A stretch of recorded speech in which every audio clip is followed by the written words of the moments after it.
wakasema, tukibaki hapa tutakufa njaa, lakini pia tukienda kwa maadui zetu hao Washami watatumaliza.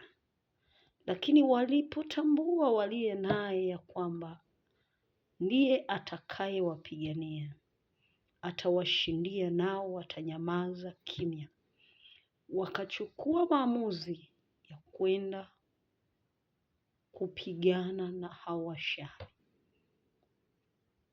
Wakasema, sasa tutakwenda tupigane na hao Washami, wakitua basi, lakini pia wasipotua tutakuwa ni Mungu atakuwa ametushindia, kwa sababu yeye ndiye atakayetupigania.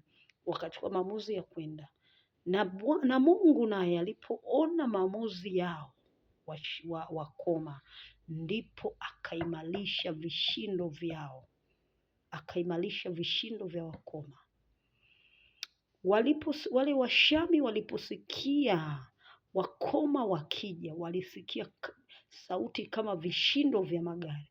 Kumbe zilikuwa ni nyayo za wakoma ambazo zilikuwa zimejawa na nguvu ya Mungu. Mungu aliimarisha nyayo zao. Kwa hiyo mpendwa, usiogope na ukubwa wa vita ulionayo. Mungu ataimarisha hizo nyayo.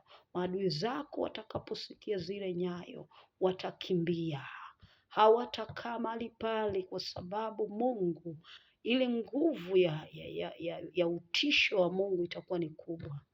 Mpendwa, inuka, endelea mbele. Mungu atakupigania, nawe utanyamaza kimya, na Mungu akubariki. Amen.